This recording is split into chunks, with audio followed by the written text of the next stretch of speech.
চারিছক press club জাতীয় press দিবস। চারিছক জাতীয় প্রেস দিবস অবসରରେ চারিছକ ପ୍ରେସ୍ କ୍ଲବରେ ମହା ଆଡ଼ମ୍ବର ସହ ଏକ ସଭା ଏକାନ୍ତ ଆଶ୍ରମ ପରିସରରେ ଅନୁଷ୍ଠିତ ହୋଇଯାଇଛି।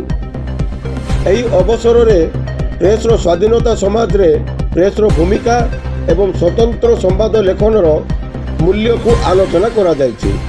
ଅନୁଷ୍ଠାନର ମୁଖ୍ୟ ଅତିଥି ଭାବେ ବିଶିଷ୍ଟ ସାମାଜିକ କର୍ମୀ ଓ IRS ଚନ୍ଦ୍ରକାନ୍ତ ଦଳାଇ ମୁଖ୍ୟ ବକ୍ତା ଭାବେ ସନାତନ ପାତ୍ର ଯୋଗ ଦେଇଥିଲେ। ସମାରୋହର ଆରମ୍ଭରେ କ୍ଲବର ସାଧାରଣ ସମ୍ପାଦକ ଡକ୍ଟର କେଦାରନାଥ ସାହୁ ମଞ୍ଚ ପରିଚାଳନା କରି ପ୍ରେସ୍ ଦିବସର ମୁଖ୍ୟ ଉଦ୍ଦେଶ୍ୟ ଓ ଏହାର ଗୁରୁତ୍ୱ ବିଷୟରେ ଜଣାଇଥିଲେ।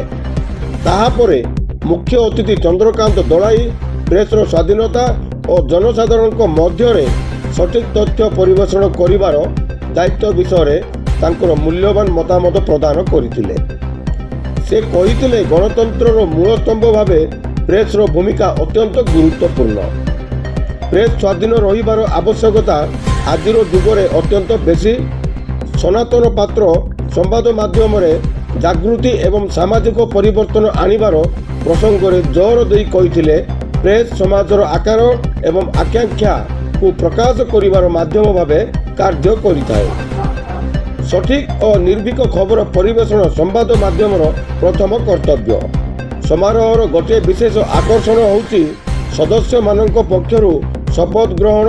କ୍ଲବର ସମସ୍ତ ସଦସ୍ୟ ସମାଜରେ ନିର୍ଭୀକ ଓ ପ୍ରାମାଣିକ ସମ୍ବାଦ ପରିବେଷଣ କରିବାର ପ୍ରତିଜ୍ଞା କରିଥିଲେ। ସଂସ୍ଥାପକ ସଦସ୍ୟମାନେ ସ୍ୱତନ୍ତ୍ର ମାଧ୍ୟମମାନଙ୍କର ଜରୁରୀତା ବିଷୟରେ ଜୋର ଦେଇଥିଲେ।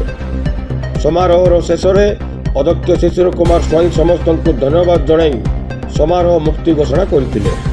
ସେ କହିଥିଲେ, ଆମେ ସମସ୍ତେ ଏକ ପ୍ରତିଜ୍ଞା କରିବା ଆବଶ୍ୟକ ଯେ ସଠିକ୍ ତଥ୍ୟକୁ ପ୍ରାଧାନ୍ୟ ଦେବାକୁ ଆଗେଇ ଆସିବା ଜରୁରୀ। ପ୍ରେସ୍ ସମାଜର ଦର୍ପଣ ଏବଂ ଆମ ଆତ୍ମାର ଅଭିବ୍ୟକ୍ତି। ପ୍ରେସ୍ କ୍ଲବର ଏହି ସଫଳ ସମାରୋହ ସ୍ୱାଧୀନ ସମ୍ବାଦ ଲେଖନର ପ୍ରାମାଣିକତାକୁ ଆଗେଇ ନେବାରେ ଏକ ନୂଆ ପଦକ୍ଷେପ ରୂପେ ଦେଖାଦେଇଛି। ମୁଁ ଡକ୍ଟର କେଦାରନାଥ ସାହୁ, ସମ୍ପାଦକ ଚାରିଛକ ପ୍ରେସ୍ କ୍ଲବ।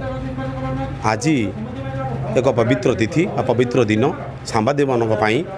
କାରଣ 1966 ମସିହାରେ ପ୍ରେସ୍ କାଉନସିଲ୍ ଅଫ୍ ଇଣ୍ଡିଆର ସ୍ଥାପିତ ହୋଇଥିଲା, ଯାହା ସାମ୍ବାଦିକମାନଙ୍କ ପାଇଁ ସୁରକ୍ଷା ଏବଂ ସମ୍ବାଦପତ୍ରର ମାନ ପରୀକ୍ଷା କରିବା ପାଇଁ ଏହି କାଉନସିଲ୍ ଗଠନ କରାଯାଇଛି।